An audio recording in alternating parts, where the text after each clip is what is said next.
శ్రీరామాయణంలోనే అత్యంత శక్తివంతమైన పరమాద్భుతమైనటువంటి ఘట్టములలో ఒకటి షణ్ముఖోత్పత్తి అంటారు. ఇది ఎంత శక్తివంతం అంటే గర్భిణీ స్త్రీలు కానీ ఈ సర్గల్ని పారాయణ చేస్తే తప్పకుండా వాళ్ళకి సంతానం కలుగుతుంది, సంతానం ఉత్తమమైన సంతానం కలుగుతుంది, ఎటువంటి సమస్యలు లేకుండా వాళ్ళకి ప్రసవం అవుతుంది.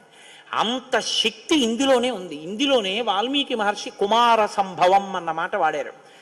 పెద్దవాళ్ళు ఏం చెప్తారంటే వాల్మీకి మహర్షి అసలు ఎప్పుడూ ఫలశ్రుతి చెప్పరు, ఈ సర్గ చదివితే ఇది వస్తుందని చెప్పరు. అట్లాంటి వాల్మీకి మహర్షి గంగావతరణానికి షణ్ముఖోత్పత్తికి ఫలశ్రుతి చెప్పారు. అత్యంత శక్తివంతమైన ఘట్టాలలో షణ్ముఖోత్పత్తి ఒకటి. ఇది విన్నవాళ్ళు సుబ్రహ్మణ్య లోకాన్నే పొందుతారు అంటారు. అంత శక్తివంతం. ఇందులో కుమార సంభవం అన్న మాట వాల్మీకి మహర్షి వాడారు.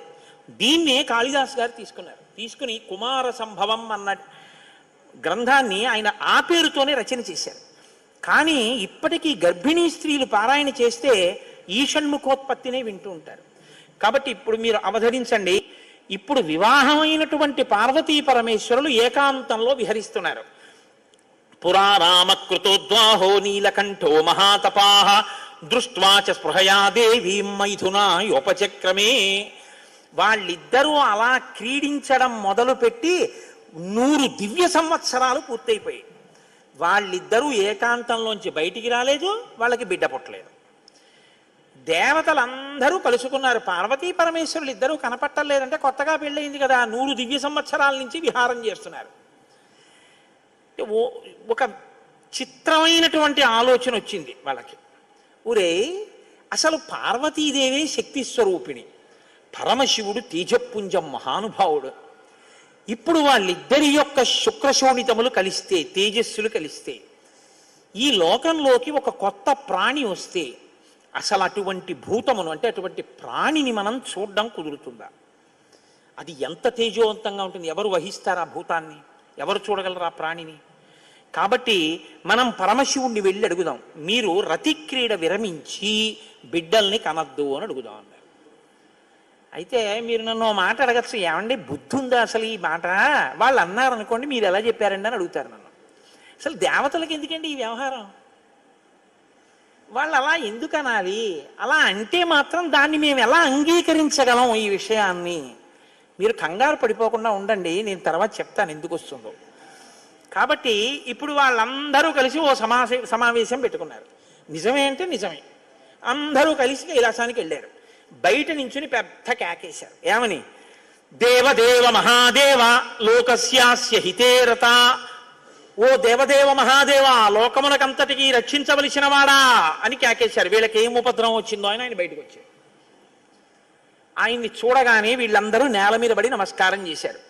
చని కైలాసముదొచ్చి శంకరుడి వాసద్వారముంజేరి ఈశుని దవ్వారుకు లడ్డుపడ్డ దళమంచుందొచ్చి కుయ్యో ముర్రో విను వాలింపుము చిత్తగింపుము దయన్ వీక్షింపుమన్ సంభుజానన ముఖ్యుల్కని రక్తరక్షణ కళా సంరంభునిన్ శంభునిన్ అంటారు పోతన గారు. అలా వీళ్ళందరూ ప్రణిపాతం చేశారు నేల మీద పడి.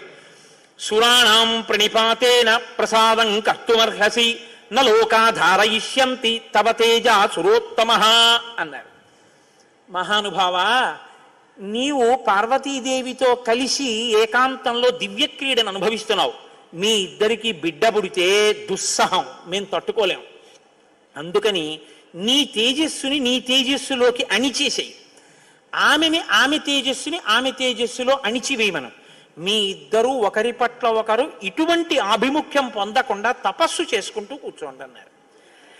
బ్రాహ్మేణ తపసాయుక్తో దేవ్యా సహ తపశ్చర త్రైలోక్యహిత కామార్థం తేజస్తే జసిధారయా. తేజస్సుని తేజస్సులో అణిచేసి ఇద్దరూ తపస్సు చేసుకోండి అన్నారు. ఎంత అక్కర్లేని విషయం అంటే ఇది. అంటే ఆయన అన్నాడు, తండ్రితనం అండి, తప్పకుండా మీకు అలాంటి ఇబ్బంది ఉంటుందంటే నేను ఇటువంటి భూతమును సృష్టించాను, అలాగే వెళ్ళిపోతాను. కానీ నేను ఇప్పటికి 100 దివ్య సంవత్సరముల నుంచి పార్వతీదేవితో క్రీడించాను. ఆ కారణం చేత దేవతానాం వచశ్రుత్వా సర్వలోక మహేశ్వరః బాఢమిత్యత్ బ్రవీత్ సర్వాన్ పునశ్చేదమువాచః మీరు చెప్పినట్టే చేస్తాను, నా తేజస్సుని నా తేజస్సులోకి అణిచేస్తాను. కానీ యదిదం క్షుభితం స్థానాత్ మమ తేజో హ్యనుత్తమం ధారయిష్యతి కస్మన్మే బ్రువంతు సురసత్తమాహ. ఇప్పటికే చాలా కాలంగా పార్వతీదేవితో నేను క్రీడించి ఉన్న కారణం చేత నా రేతస్థానం నుంచి తేజస్సు కదిలిపోయింది. ఇప్పుడు కదిలిపోయిన తేజస్సు పడిపోతుంది. నేను పార్వతీదేవి యందు వదిలిపెట్టద్దని మీరు అంటున్నారు. మరి నేను నా తేజస్సుని ఎక్కడ విడిచిపెట్టను, ఎవరు భరిస్తారు చెప్పండి అన్నారు. భరించడం అనేటప్పటికీ వాళ్ళు ఎవరు గుర్తొచ్చారో తెలుసా అండి? భూమి గుర్తొచ్చింది. అన్నీ ఆవిడేగా భరిస్తుంది, పాపం ఆవిడే భరించాలి. అందుకని వాళ్ళందరూ కలిసి ముక్తకంఠంతో భూమిని చూపించారు. చూపించి ఏవ ముక్తాః సురాః సర్వే ప్రత్యూచు వృషభధ్వజం యత్తేజ క్షుభితం హే తత్ తద్దరా ధారయిష్యతి. ఈ భూమి భరిస్తుంది, దీని మీద వదిలేసేయండి. భూమి ఏమనాలి? అదేమిటయ్యా, ఆయన భార్య యందు ప్రవేశపెట్టబడవలసినటువంటి శివతేజస్సు నా మీద ఎలా విడిచిపెడతాడు? నేనెలా స్వీకరిస్తాను? భూకాంత, ఆమె స్త్రీ, భూదేవి నాలోకి ఎలా ప్రవేశిస్తుంది? శివవీర్యం దోషం అవుతుంది కదా, నేను పుచ్చుకోననాలి. ఆవిడ సంతోషించింది.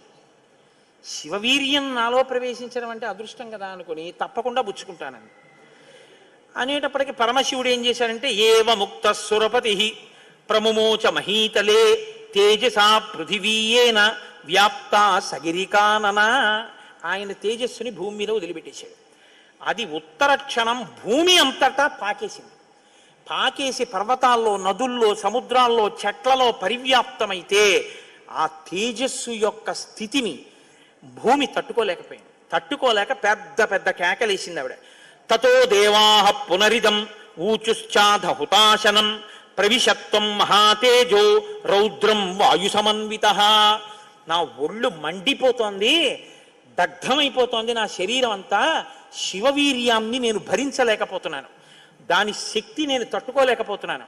కాబట్టి నేను విడిచిపెట్టేస్తాను, నాలోకి వచ్చిన వీర్యాన్ని దేనిలోకి విడిచిపెట్టను అని అడిగింది ఆవిడ. ఇప్పుడు దేవతలందరూ ఒకరి మొహాల్లో ఒకళ్ళు చూసుకుని అన్నారు, ఒళ్ళు మండిపోతోంది తట్టుకోలేనన్నావు కాబట్టి ఎవడు మండిస్తాడో వాడిలో వదిలేయన్నారు. అంటే అగ్నిహోత్రుల్లో వదిలేయమన్నారు. అంటే ఇప్పుడు ఆవిడ ఏం చేసింది? తనలో పడినటువంటి శివవీర్యాన్ని అగ్నిహోత్రుల్లోకి వదిలిపెట్టేసింది. ఇదంతా రెప్పపాటు కాలంలో జరిగిపోయింది. పెద్ద పెద్ద అరుపులు, కేకలు, ప్రార్థనలు, హడావిడి. బయటికి వెళ్ళిన శివుడు లోపలికి రాలేదు. అమ్మవారికి అనుమానం వచ్చింది, ఏం జరిగింది అని. పార్వతీదేవి బయటికి వచ్చింది. బయటికి వచ్చి ఏం జరిగిందని అడిగింది. మేమందరం ఇలా ప్రార్థన చేశామమ్మా, మీ ఆయన తేజస్సు భూమిలోకి విడిచిపెట్టాడు, భూమి తట్టుకోలేక అగ్నిలోకి విడిచిపెట్టింది అంది. మీ ఇద్దరికీ సంతానం కలగకుండా తపస్సు చేసుకోమని కోరిక కోరామమ్మా అన్నారు. ఆవిడంది, ఏ ఆడదైనా అమ్మ కావద్దంటే ఒప్పుకుంటుందండి. అధశైల సుతారామ త్రిదశాన్ ఇదమబ్రవీత్ సమన్యుర శపత్ సర్వాన్ క్రోధ సంరక్తలోచన. ఎర్రబడిన కళ్ళతో అమ్మవారంది, అక్కరలేని విషయంలో జోక్యం చేసుకున్నారు. మీరు చెప్పకూడని మాట చెప్పారు. నన్ను తల్లిని కావద్దు అని శాసించారు. నాకు బిడ్డలు పుట్టకూడదు అని వరం అడిగారు. నాయందు ప్రవేశపెట్టబడవలసినటువంటి శివవీర్యాన్ని భూకాంత యందు ప్రవేశపెట్టారు. కాబట్టి నేను మీకు శాపం ఇస్తున్నాను. అపత్యం స్వేషు దారేషు తస్మాన్నోత్వాదయిష్యత అద్య ప్రభృతి యుష్మాకం అప్రజాః సంతు పత్నయః ఏవ ముక్త్యా సురాన్ సర్వాన్ శశాప పృథివీమపి. ఇక నుంచి మీ భార్యల వలన మీకిక సంతానము కలుగకుండుగాక. ఇక నుంచి దేవతలకి సంతానం ఉండదు అంది. కాబట్టి దేవతల సంఖ్య ఎప్పటికీ 33 కోట్లే. ఎందుకంటే ఇంకా వాళ్ళకి సంతానం ఉండదు. అందుకే బ్రహ్మగారు మొన్నటి రోజున దేవతల్ని పిలిచి, మీ అంశలలో ఉండవలసినటువంటి వానరుల్ని అప్సరసల యందు, యక్షకాంతల యందు, గంధర్వ కిన్నెర వానరకాంతల యందు సృజించండి, మీ భార్యల యందు మీకు పిల్లలు పుట్టరు, పార్వతీదేవి శాపం ఉందని చెప్పారు. అందుకని ఏమండి, ఎప్పుడూ 33 కోట్లైనా ఇంకా పిల్లలు మనవలు ఉండరా అంటే ఉండరు. పార్వతీదేవి శాపం ఆగిపోయింది, దేవతల యొక్క సంతానం. ఇప్పుడు ఆవిడ భూమి వంక తిరిగింది. నువ్వు స్త్రీవి కదా, నా భర్త యొక్క తేజస్సుని నేను పట్టవలసింది నువ్వెలా పట్టుకున్నావు? నువ్వెలా స్వీకరించావు నా భర్త తేజస్సుని? అవనేనైక రూపాత్వం బహుభార్యా భవిష్యసి. ఆవిడ్ని శపించింది. నువ్వు ఒక్క రూపంతో ఉండవు. భూమి అని పిలవబడినా నీకు అనేకమైనటువంటి స్థితి కలుగుతుంది. ఒక చోట చౌటు నేల, ఒక చోట నల్ల నేల, ఒక చోట ఎడారి, ఒక చోట పంట పండే నేల. ఇలా నువ్వు రకరకాలుగా అయిపోతావు. అంతేకాదు బహుభార్య భవిష్యసి, నీకు ఒక్క భర్త ఉండడు. నీ భర్త కానివాడి వీర్యం నువ్వు పుచ్చుకున్నావుగా, నీకు ఇంకా ఎంతమంది భర్తలో లెక్కుండదు. అందుకే రాజ్యాన్ని పాలించిన వాడందరూ భూమిపతులే. ఎంతమంది ఆవిడికి భర్తలు లెక్కలేదు. కారణం ఏమిటంటే పార్వతీదేవి శాపం. అవనేనైక రూపాత్వం బహుభార్య భవిష్యసి నచ పుత్ర కృతాం ప్రీతిం మత్క్రోధ కలుషీకృత. ఏ ఆడదైనా కోరుకునేది ఏమిటంటే భర్త వలన కొడుకుని కనాలి, ఆ కొడుకు పేరు ప్రఖ్యాతులు తేవాలి, తల్లి సంతోషించేటట్టు ప్రవర్తించాలని కోరుకుంటాడు.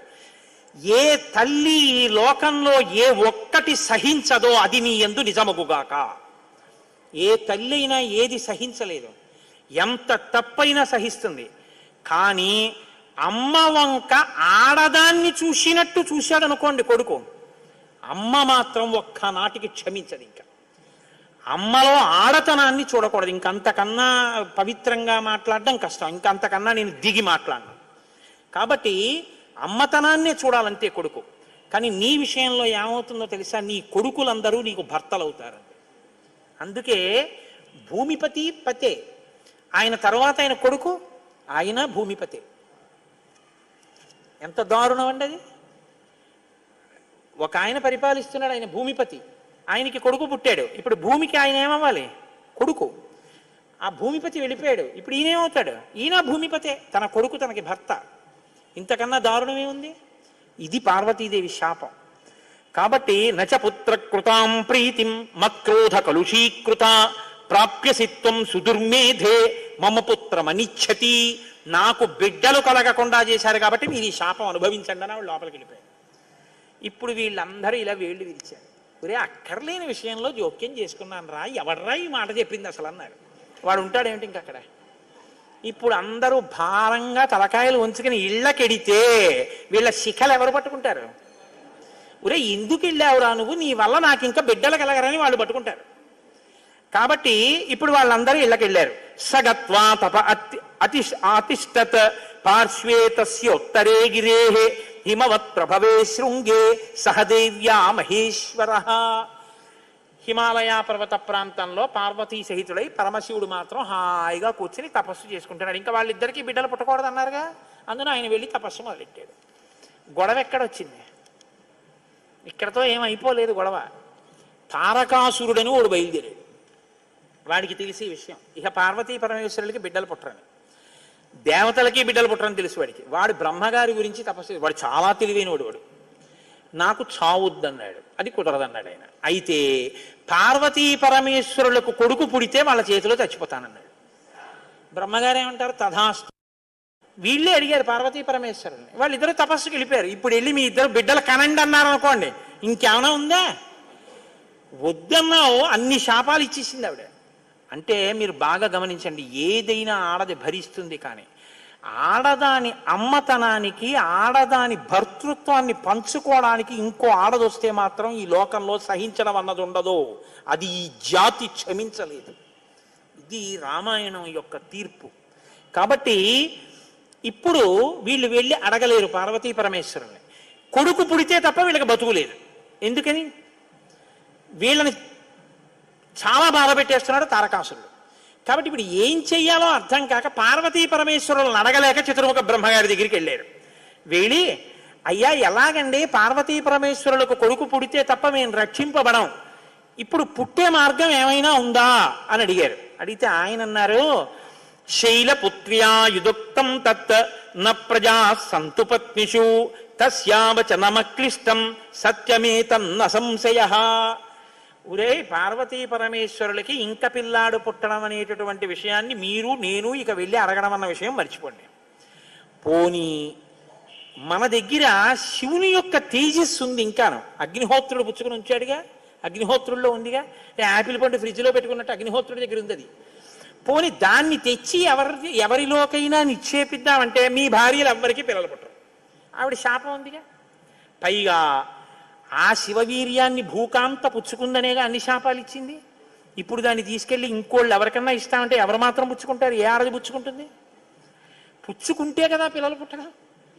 పార్వతీదేవిని వెళ్ళి అడగలేము, పోనీ శివవీర్యం ఉందని ఇంకో స్త్రీలో ప్రవేశపెట్టలేము. ఎలా ఆలోచించి ఆయన తక్కువడండి చతుర్ముఖ బ్రహ్మగారు అంటే. నేను అందుకే బ్రహ్మ అని అన్నాను, బ్రహ్మగారు అంటుంటాను. ఆయన సలహా లేకపోతే లోకం లేదు, మన ఉపన్యాసమే లేదు. ఆయన అన్నారు, ఇయమాకాశగా గంగా యస్యాం పుత్రం హుతాశనః జనయిష్యతి దేవానాం సేనాపతి మరిందమం జ్యేష్ఠా శైలేంద్ర దుహిత మానయిష్యతి తత్సుతం ఉమాయాస్తబ్ద హుమతం భవిష్యతి న సంశయః. ఉమాయాస్తబ్ద హుమతం భవిష్యతి న సంశయః. హిమవత్ పర్వతం ఉందే, హిమవంతుడు, ఆయనకి 2 బిడ్డలు ఉన్నారు. పెద్దమ్మాయి పేరు గంగ, రెండో అమ్మాయి పార్వతి. పెద్దమ్మాయి దేవతా స్త్రీలలోకి రాదు, ఆ అమ్మాయి స్వర్గలోకంలో ప్రవహిస్తోంది. ఇప్పుడు తనకి బిడ్డలు పుట్టలేదన్న బాధ ఎప్పుడు పోతుందంటే, తన భర్త యొక్క వీర్యం తన అక్కగారిలోకి ప్రవేశించి బిడ్డ పుడితే తన అక్క కొడుకు తన కొడుకేగా. అందుకుని కొంచెం మనసు కుదుటపరుచుకుని పోన్లే బిడ్డ పుట్టాడని సంతోషిస్తుంది. అక్క జోలికి వెళ్ళదు, ఎందుకంటే కొంచెం ఆప్యాయత అన్నదోటి ఉంటుంది. అక్క కొడుకు తన కొడుకే అవుతాడు కాబట్టి మనం పార్వతీదేవి కోప్పడకూడదంటే ఆ గంగాదేవి యందు ఈ శివవీర్యాన్ని నిక్షేపించాలి. ఇప్పుడు శివవీర్యం ఎవరి దగ్గర ఉంది? అగ్నిహోత్రుడి దగ్గర ఉంది. ఇప్పుడు అగ్నిహోత్రుడు ఏం చేయాలి? గంగాదేవిలో విడిచిపెట్టాలి. గంగాదేవి ఒప్పుకోవద్దు. కాబట్టి మీరు ఏం చేయాలి? మీరేగా వెళ్ళి ప్రార్థన చేశారు, మీరే వెళ్ళి అగ్నిహోత్రుడిని గంగని ప్రార్థన చేయండి అన్నారు.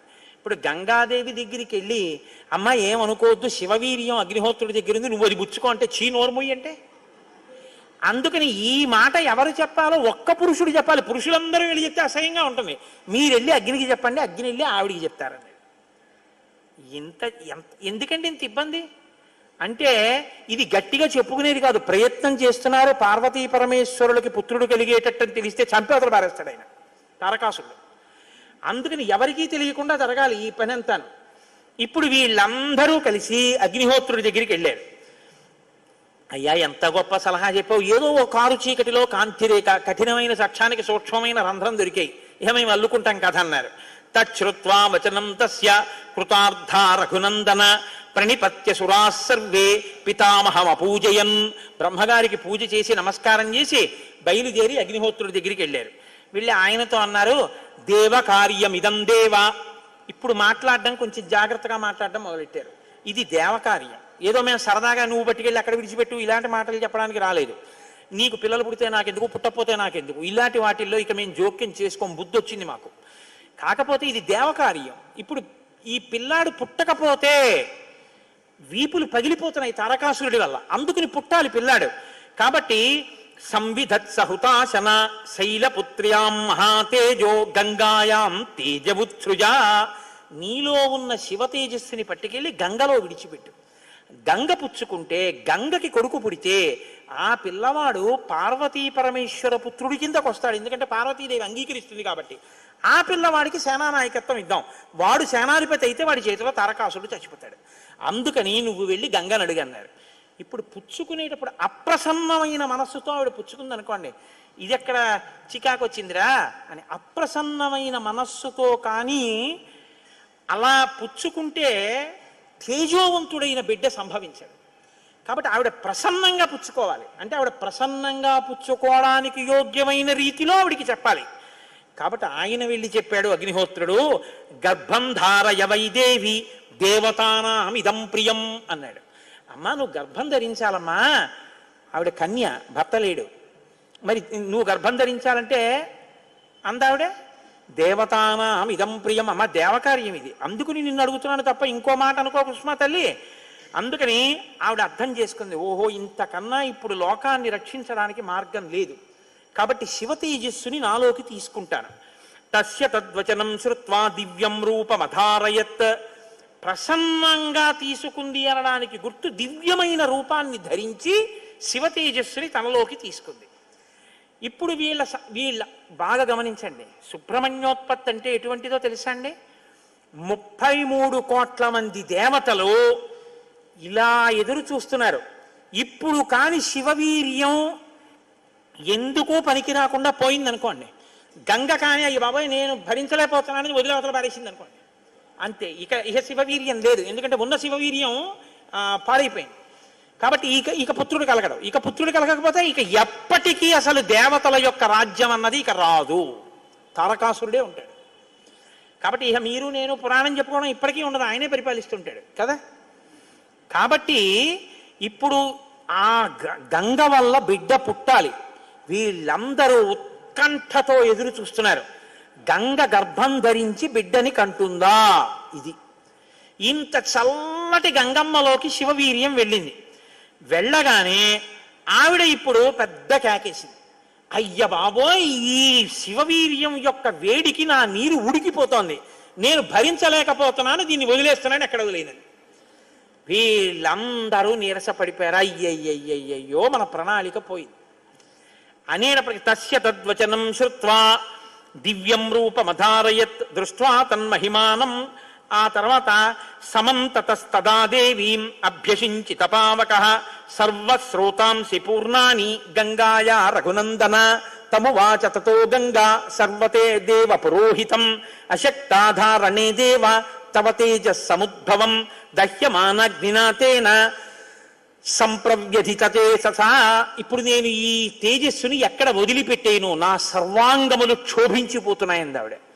అగ్నిహోత్రుడు చూసి అన్నాడు, బిడ్డ పుట్టాడో లేదో తరువాతి మాట, ముందసలు నువ్వు కలతపడిపోతున్నావు, నువ్వు తట్టుకోలేవు. కాబట్టి అధాబ్రవీదిదం గంగాం సర్వదేవ హుతాశనః ఇహ హైమవతే పాదే గర్భోయం సన్నివేశ్యతాం.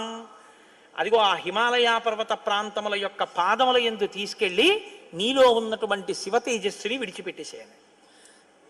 గంగ తనలో ఉన్న శివ తేజస్సుని తీసుకెళ్ళి హిమాలయ పర్వత ప్రాంత పాదముల యందు వదిలిపెట్టేసేటప్పటికి అది వెళ్ళి రెల్లు దుబ్బుల్లో పడిపోయింది, గడ్డిలో పడిపోయింది.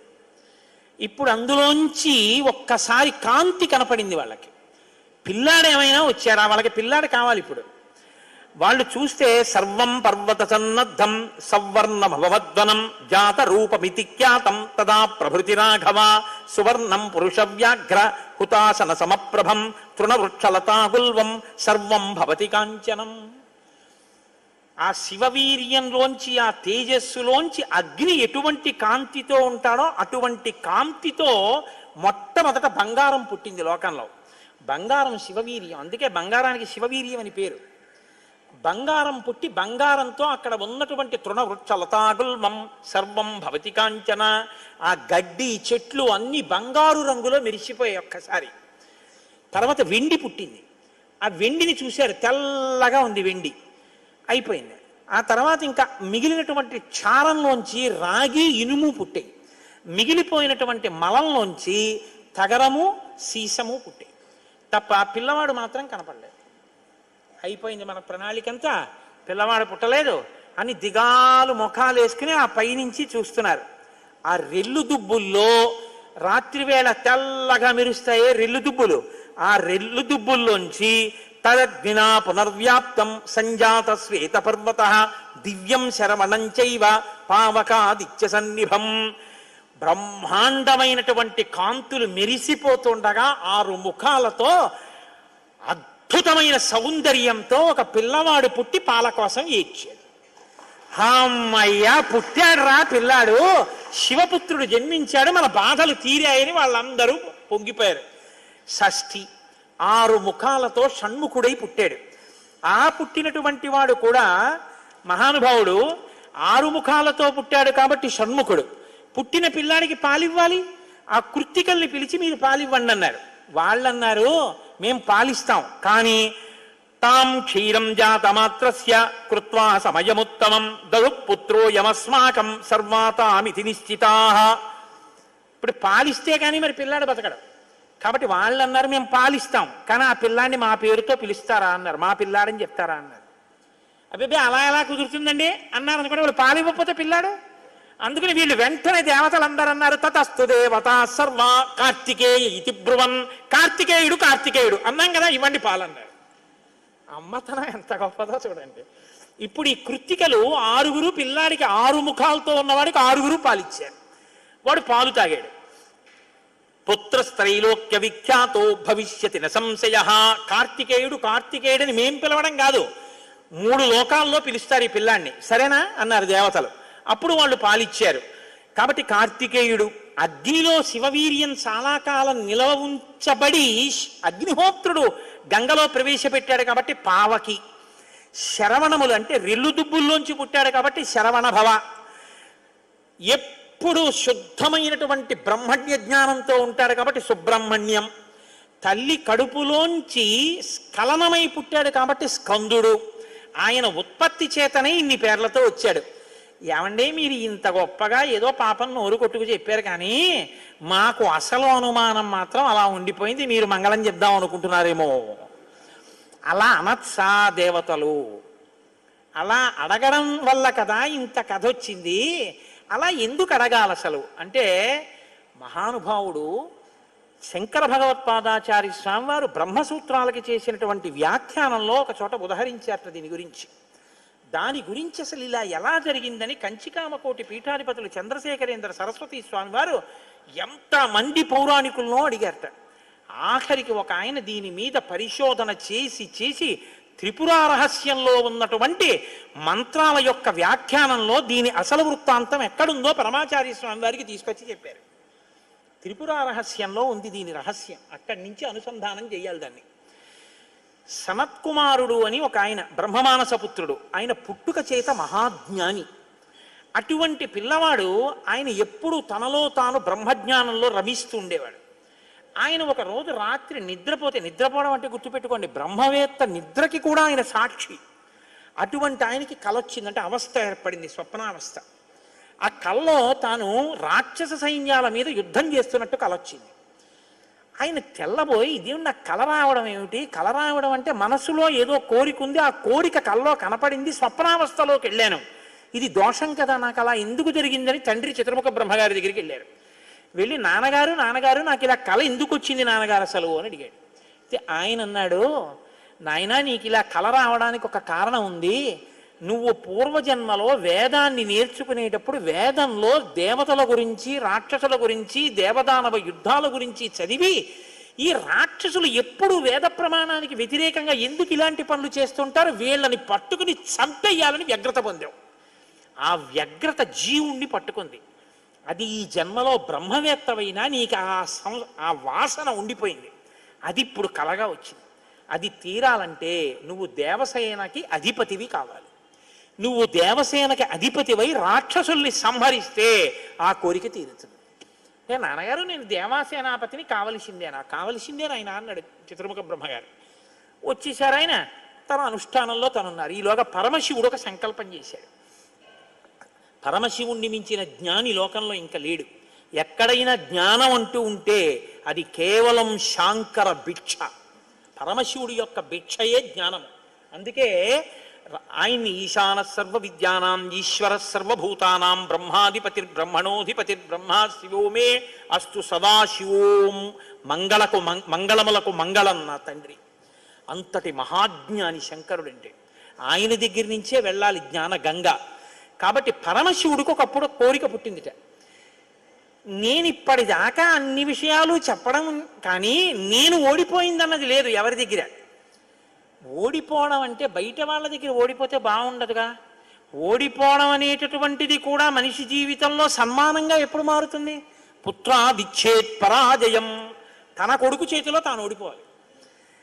తన కొడుకు చేతిలో తాను ఓడిపోవడం అంటే, ఒరే నేను ఈ శ్లోకానికి ఈ అర్థం ఇన్ని మాటలు చెప్పాను కానీ నా కొడుకు వచ్చి అకస్మాత్తుగా నాన్నగారు ఈ శ్లోకానికి ఈ అర్థం ఇలా కూడా వస్తుంది కదా అంటే నాకు ఎప్పుడూ రాలేదు ఈ ఆలోచన. ఎంత గొప్ప అర్థం చెప్పాడురా, ఇలా చూస్తే అసలు మొత్తం కథ మారిపోయింది, వీడికి ఎంత గొప్ప ఆలోచన వచ్చిందని నా కొడుకు ప్రజ్ఞ ముందు నేను తల వంచితే అది నాకు సన్మానం లాంటి ఓటమి. అలాంటి కొడుకు నా కడుపున పుడతాడా అనుకున్నట్ట పరమశివుడు కూడా ఒకనకొకప్పుడు. ఇప్పుడు సనత్కుమారుల వారికి ఈ కోరిక, ఎంత గొప్ప అర్థం చెప్పాడురా, ఇలా చూస్తే అసలు మొత్తం కథ మారిపోయింది, వీడికి ఎంత గొప్ప ఆలోచన వచ్చిందని నా కొడుకు ప్రజ్ఞ ముందు నేను తల వంచితే అది నాకు సన్మానం లాంటి ఓటమి. అలాంటి కొడుకు నా కడుపున పుడతాడా అనుకున్నట్ట పరమశివుడు కూడా ఒకానొకప్పుడు. ఇప్పుడు సనత్కుమారుల వారికి ఈ కోరిక, పరమశివుడికి ఆ కోరిక. ఒకానొకప్పుడు పరమశివుడు పార్వతీదేవి అసుర సంధ్య వేళలో ఈ భూమండలం అంతటా కూడా విహారం చేస్తారు. శ్రీశైల పర్వతం మీద దిగుతారు. భాగవతంలో చతుర్థ స్కందం అనుకుంటా, అందులో చెప్తారు దీని గురించి. వాళ్ళిద్దరూ విహారం చేస్తుంటే సనత్కుమారుడు కనబడ్డారు. కనబడితే వాళ్ళకి ముచ్చటేసింది. బ్రహ్మవేత్త మహానుభావుడు బ్రహ్మజ్ఞాని, పలకరిద్దామని వృషభవాహనం మీద కిందికి దిగి దగ్గరికి వెళ్ళారు. ఆయన ఇలా చూశారు, చూసి తన పంతాన్ని చేసుకుంటున్నారు. ఇద్దరు అలా నిలబడ్డారు. ఆయన ఏం పలకరించలేదు. పలకరించకపోతే పరమశివుడు అన్నాడు, ఏమయ్యా, లోపల సంతోషించాడు ఇది బ్రహ్మవేత్త అంటేని, ఏమయ్యా ఇంతసేపటి నుంచి నించున్నావు, కనీసం నువ్వు పలకరించలేదు మమ్మల్ని అన్నారు. ఏంటి నువ్వు కొత్తగా కనపడ్డావు ఏమిటి? నాకు లోకమంతా నువ్వు తప్ప ఇంకోటి కనపడితేగా, నువ్వే కనపడుతున్నది. బ్రహ్మవేత్తకి ఏం కనపడుతుందండి? విశ్వం కనపడదు, విశ్వనాథుడు కనపడతాడు. లోకం కనపడదు, లోకేశ్వరుడు కనపడతాడు. కాబట్టి నాకు కనపడుతున్నదే నువ్వు, ఇవాళ కొత్తగా కనపడ్డావు ఏమిటి? నాకు ఎప్పుడు నువ్వేగా కనపడదు, కొత్తదనం ఏముంది, అందుకని అలా కూర్చున్నాను అన్నది. లేచి నిలబడి మాట్లాడకుండా అలా మాట్లాడితే శపిస్తాను తెలుసా అన్నాడు. శపిస్తే ఏమవుతుంది స్వామి? దేహానికి ఏమైనా బాధ కలుగుతుంది. అది నేనైతేగా, నేను ఆత్మని. ఆత్మకి శాపం ఏముంటుంది? ఆత్మయే నేను, నేనే నువ్వు, ఉన్నది ఒక్కటే, దానికి శాపం లేదు స్వామి, అందులో నా భయం లేదన్నారు. ఓహో, ఏమి ద్వంద్వాతీతుడవరా మహానుభావ, ఇది బ్రహ్మజ్ఞానం అంటే. కాబట్టి నిన్ను చూసి నేను మురిసిపోతున్నాను, నీకేదైనా వరం ఇస్తాను పుచ్చుకో అన్నారు. ఆయన అన్నారు, వరం ఇస్తావా? మళ్ళీ ఇదో మోహం, వరం ఇవ్వడం శాపం ఇవ్వడం ఏమిటి ద్వంద్వాలు? నాకేం అక్కర్లేదు, నీకేమైనా కావాలా నేను ఇస్తానన్నారు. అంటే పరమశివుడు అన్నాడు, ఈ మాట నీతో అనిపించడం కోసమే ఇంతసేపు నించున్నాడు. నీలాంటి కొడుకు కావాలి, నువ్వు నాకు కొడుకు అవుతావా అన్నారు. అంటే సనత్కుమారుడు అన్నాడు, నీకే కొడుకునవుతానన్నాడు. అంటే పార్వతీదేవి అంది, ఏది అంత దీర్ఘం ఇస్తున్నావు? నీకే కొడుకునవుతానంటా ఏంటి? నీకే కొడుకునంటే నాకు కొడుకువే అంది. అదొక్కటి అడక్కమ్మా అన్నాడు. అదేమయ్యా, అదేమిటి? నీలాంటి కొడుకు పుడుతుంటే నా కడుపున పుట్టకపోవడం ఏమిటి?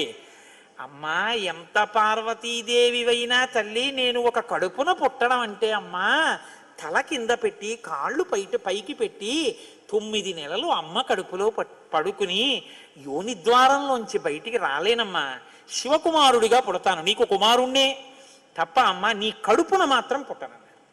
అంటే ఆవిడ చిన్న బుచ్చుకుంది. అయ్యయ్యో, నేను కూడా కలిసి అడగకపోవడం వల్ల వచ్చింది. కానీ నా కోరిక నువ్వు ఇంకొకలా తీర్చాలంది ఆవిడ. ఎలా తీర్చనమ్మా అని అడిగారు. నేను ఒకానొకప్పుడు పరమశివుడు భస్మాసురుడు పరమశివుడి గురించి తపస్సు చేసి వరములు పొందాడు. నేను ఎవరి తల మీద చెయ్యి పెడితే ఆయన భస్మం అయిపోవాలని పరమశివుడు వరం ఇచ్చాడు. నీ మీదే పరీక్ష చేస్తానని పరమశివుడు వెంటబడ్డాడు. పరమశివుడు ఏదో ఒక హేళ, ఆయన ఒక చాలా విచిత్రంగా ప్రవర్తిస్తూ ఉంటాడు. లోకానికి ఒక పాఠం చెప్పడం కోసం వస్తామండి, చేతకాని వాడయ్యని మీరు అనుకోకూడదు. ఇప్పుడు నేను మళ్ళీ శివమహాపురాణానికి అంతటికి వ్యాఖ్యానం ఎక్కడ చేయను? కాబట్టి ఆయన పరిగెడుతున్నట్టు నటించాడు. ఆయన పరిగెడుతున్నట్టు నటిస్తే నేను వెంటబడి చంపితే బాగుండదు. భర్త పరిగెడుతున్నట్టుంటే నే కాసేపు కనపడకుండా ఉంటే పోతుందని ఆవిడేం చేసిందంటే తన శరీరాన్ని నీటిగా మార్చి ఒక సరోవరం కింద మారిపోయింది. అదే శరవణ తటాకం. ఆ శరవణ తటాకం హిమవత్ పర్వత ప్రాంతంలో ఉంది. నువ్వు నా కడుపున పుట్టకపోయినా ఆఖరణ పుట్టేటప్పుడు మాత్రం ఆ శరవణ తటాకం దగ్గర నుంచి పుట్టాలి. నీ మంత్రం కూడా ఆ తటాకం నా పేరు మీదే ఉండాలి. అందుకే ఆయన మంత్రం శరవణ భవ సుబ్రహ్మణ్యుడికి. అంటే ఆయన అన్నాడు, అమ్మ తప్పకుండా, అలా నేను పరమశివుని యొక్క తేజస్సు చేత నీ తటాకంలోంచి పుడతాను. పంచభూతాత్మకం పరమశివ లక్షణం కదా. అందుకని పృథివీస్వరూపంగా, అగ్నిస్వరూపంగా, వాయుస్వరూపంగా, జలస్వరూపంగా, ఆకాశస్వరూపంగా 5 స్వరూపాలతో పార్వతీ పరమేశ్వర సమాగమ స్వరూపంగా శివశక్తుల యొక్క సమ్మేళనానికి పుట్టినటువంటి మెరుపు తీగల లోకంలో బ్రహ్మజ్ఞానాన్ని బోధ చెయ్యడం కోసమని, దేవసేనాపతిని కావడం కోసం, రాక్షస సంహారం చెయ్యడం కోసం మీకు పుత్రుడిగా పుడతానమ్మా అని సనత్కుమారుల వారు పరమశివుడికి వరం ఇచ్చారు. అందుకని ఆ వరం నెరవేరాలంటే పార్వతీ పరమేశ్వర సమాగమం జరిగి పార్వతీదేవిలోకి వెళ్ళకూడదు తేజస్సు. దేవతల సంఖ్య కూడా అనంతంగా పెరిగిపోతే రేపొద్దున్న ఉపాసనలు కష్టం అవుతాయి. అందుకని నాటకీయ సన్నివేశం సృష్టింపబడాలంటే దేవతలు వెళ్ళి ప్రార్థన చేయాలి. ప్రార్థన చేసి శివతేజస్సు భూమి మీద పడాలి. అది అగ్నిహోత్రంలోకి వెళ్ళాలి. ఇది పంచభూతాత్మకమై ఆయన షణ్ముఖ స్వరూపంతో పైకి రావాలి. వచ్చి స్వామి అని పేరు పెట్టుకోవాలి. స్వామి అన్న పేరు కేవలం సుబ్రహ్మణ్యుడిది. మనం వెంకటేశ్వర స్వామి అంటాం, మంచిదే, నేను తప్పని నేను అంటలేదు. కానీ ఒక్క స్వామి అంటే మాత్రం సుబ్రహ్మణ్యుడే. ఎక్కడెక్కడ సుబ్రహ్మణ్యుడి పేరు చెప్తామో, ఎక్కడెక్కడ తలుచుకుంటామో అక్కడక్కడ సంతానమునకు ఏ విధమైన ప్రమాదం రాదు. సుబ్రహ్మణ్యుడికి నమస్కారం చేస్తే కుజగ్రహ దోషం కూడా ఉపశమిస్తుంది. ఎక్కడెక్కడ షణ్ముఖుణ్ణి ఆరాధన చేస్తారో అక్కడ ఐశ్వర్యం పరిడవిల్లుతుంది. పక్కన ఉన్నటువంటి తమిళ దేశం, ద్రవిడ దేశంలో అంత ఐశ్వర్యం వచ్చింది, అన్ని పరిశ్రమలు వచ్చాయంటే కారణం ఏమిటో తెలుసా అండి? సుబ్రహ్మణ్యారాధన. వాళ్ళు విపరీతమైన సుబ్రహ్మణ్యారాధన చేస్తారు. సుబ్రహ్మణ్య ఆరాధనం చేసినా, షణ్ముఖుడికి ప్రదక్షిణం చేసినా, ఆయనకి నమస్కారం చేసినా జ్ఞానము, ఐశ్వర్యము, సంతానము, సంతానమునకు క్షేమము, ఆయువు, ఆరోగ్యము అన్నీ కలుగుతాయి. అంత శక్తివంతమైనటువంటి సర్గ ఈ షణ్ముఖోత్పత్తి సర్గ. అందుకే వాల్మీకి మహర్షి ఎప్పుడూ కూడా అసలు ఫలశ్రుతి చెప్పరు. కానీ ఈ షణ్ముఖోత్పత్తి గురించి చెప్పిన తర్వాత, అందుకే షణ్ముఖుడికి ఉన్న గొప్పతనం ఏమిటో తెలుసా అండి? ఆయనకి ఒక గొప్ప విజయాన్ని సాధించాడు షణ్ముఖుడు ఒక్కడే. శైవ వైష్ణవాలు రెండూ కూడా వియ్యవందేట్టు చేశాడు. శ్రీవల్లి, దేవసేన ఇద్దరు శ్రీ మహావిష్ణువు యొక్క కుమార్తెలు. ఆయన మేనల్లుడు కదండి, మరి ఏదో పండగ సెలవులకు ఇంటికి వచ్చాడు. ఇంటికి వస్తే లక్ష్మీదేవి ఆయన్ని చూసి అందిట, మురుగన్ అంది. మురుగన్ అంటే మేనల్లుడు అని. మరుమగన్ అన్నట్టు విష్ణువు. మరుమగన్ అంటే చాలా అందగాడు అన్నట్టు. ఇద్దరు అలా అనుకోవడం ఎందుకో తెలుసా అండి? మన పిల్లలకు బాగుంటాడు. వల్లి, దేవసేన ఇద్దరిని ఇచ్చి సుబ్రహ్మణ్యేశ్వర స్వామి వారికి కళ్యాణం చేశారు. వల్లి, దేవసేన ఇద్దరిని తనకి భార్యలుగా చేసుకున్నాడు కాబట్టి శైవ వైష్ణవాలు రెండు సుబ్రహ్మణ్యుడి వల్లే వియ్యం ఉంది. అంతటి మహానుభావుడు ఆయన. మహాజ్ఞాని, యుక్తకేశుడై గుండుతో గోచి పెట్టుకుని నిలబడి ఉంటాడు. అందుకే సుబ్రహ్మణ్య క్షేత్రాల్లో స్వామి వలయలో అలా నిలబడి ఉంటాడు. ఆయన ప్రణవానికి అర్థం చెప్తే పరమశివుడంతటి వాడు తెల్లబోయి, ఎంత గొప్పగా చెప్పావురా అన్నట్టు. నాన్నగారు అలా అంటే కుదరదు, ఇది ప్రణవ రహస్యోపదేశం కదా, మీరు కూడా మడికట్టుకుని వచ్చి శిష్యుడిగా కూర్చోండి చెప్తానన్నట్టు. ఒరే ఎంత బాగా చెప్పావురా అని వచ్చి కూర్చుని విన్నట్ట. శివుడంతటి వాడు ఇంత బాగా చెప్పగలిగిన కొడుకు పుట్టాలని కదా కోరుకున్నాడు. ఆత్మాదిచ్చేత్ పుత్రాదిచ్చేత్ పరాజయం. తండ్రి గారికి ఆ కోరిక తీరిందటువంటి బ్రహ్మజ్ఞాని పుట్టాడు. ఆయనే తరువాతి కాలంలో కేవలం పాలు తాగి పెద్దవాడైపోయాడు అంతే. అయిపోగానే ఆయన్ని దేవసేనకి తీసుకొచ్చి పట్టాభిషేకం చేసేశారు. సేనాధిపతి అయిపోయాడు. తారకాసుర సంహారం చేశాడు. దేవతలందరూ సంతోషించారు. అమ్మ అందమంతా మూర్తిభవించి ఉంటుంది. అందుకే ఇంతంత బుగ్గలు, ఎర్రటి మనిషి, ఆహారాలు, చిన్న పట్టుబట్ట, ఎప్పుడు అమ్మ శక్తి అంతా చేతిలో శూలంగా పట్టుకుని ఆ కుక్కుట ధ్వజం, ఆ నెమలి మీద కూర్చుంటే ముద్దులు మూట కడుతూ ఎంత అందంగా ఉంటాడో. అందుకే సుబ్రహ్మణ్యేశ్వర స్వామి వారి యొక్క మూర్తి వంక అదే పనిగా చూసినా కూడా సత్సంతానం కలుగుతుంది. అంతటి మహానుభావుడు సుబ్రహ్మణ్యుడు. ప్రత్యేకించి ఏ కారణం చేతనైనా గర్భం నిలవక బాధపడుతున్న వాళ్ళు, గర్భిణి అయినప్పటికీ కడుపున ఎటువంటి బిడ్డలు పుడతారో తెలియని వాళ్ళు, వాళ్ళ ఆయుర్దాయం బాగుండాలనుకున్న వాళ్ళు, సంతానం క్షేమంగా వృద్ధిలోకి రావాలనుకున్న వాళ్ళు రామాయణాంతర్గతమైన షణ్ముఖోత్పత్తిని విని తీరాలి. ఇది చెప్పడం కోసమే వాల్మీకి మహర్షి ఫలశ్రుతి చెప్తూ ఓ మాట చెప్పారు. ఏషతే రామ గంగాయ విస్తరోభిహితో మయా కుమార సంభవశ్చైవ ధన్యః పుణ్యస్తథైవ చ. ఎవరు ఈ షణ్ముఖోత్పత్తిని శ్రీరామాయణంలో వింటున్నారో వాళ్ళకి ఎటువంటి చిక్కులు ఉన్నా అన్ని చిక్కులు విడిపోయి అపారమైనటువంటి ధన సమృద్ధి కలుగుతుంది. 2, విశేషమైనటువంటి పుణ్యము స్కందోత్పత్తిని విన్నంత మాత్రం చేత కలుగుతుంది. ఇక్కడే ఆయన కుమార సంభవశ్చైవ అన్న మాట వాడారు. పార్వతీ పరమేశ్వరుల యొక్క కుమారుడు కనుక ఆయనకొక్కడికే కుమారః అన్న నామం. ఆయన భక్తశ్చయ కార్తికేయే కాకుత్స భువిమానవః ఆయుష్మాన్ పుత్ర పౌత్రైశ్చ స్కందసాలోక్యతాం వ్రజేత్. ఎవరు భక్తి శ్రద్ధలతో రామాయణాంతర్గతమైనటువంటి ఈ షణ్ముఖోత్పత్తిని చేతులు కైమోడ్చి సుబ్రహ్మణ్యుడికి నమస్కరించి వింటున్నారో అటువంటి వారందరికీ కూడా ఆయుష్మాన్, వాళ్ళకి ఏదైనా అపమృత్యు దోషం జాతకంలో ఉంటే ఆ దోషము ఉపశమించి ఆయుర్దాయం కలుగుతుంది. ఆయుష్మాన్ పుత్ర పౌత్రైశ్చ, వాళ్ళ కొడుకులు మనవలు అందరూ క్షేమంగా ఉంటారు. ఏవైనా దుర్గుణములు అలవడవలసినవి ఉంటే అవి పోయి వాళ్ళు వృద్ధిలోకి వచ్చి వంశానికి గొప్ప కీర్తి తీసుకొస్తారు. ఆయుష్మాన్ పుత్ర పౌత్రైశ్చ, ఎవరు రామాయణం సంపూర్ణ రామాయణం చెప్పించుకుని వినేటప్పుడు పరమ భక్తితో దేవాలయ ప్రాంగణంలోనో ఎక్కడో కూర్చుని ఈ స్కందోత్పత్తిని నమస్కారం చేస్తూ విన్నారో వాళ్ళు శరీరం పడిపోయిన తరువాత స్కందసాలోక్యతాం వ్రజేత్, సుబ్రహ్మణ్య లోకాన్ని పొందుతారు అని వాల్మీకి మహర్షి సత్యం తప్ప ఆయన నోటి వెంట రాదని బ్రహ్మగారి వరం. ఆయన ఎప్పుడూ ఫలశ్రుతి చెప్పరు, ఇక్కడ చెప్పారు. అంత గొప్పది షణ్ముఖోత్పత్తి.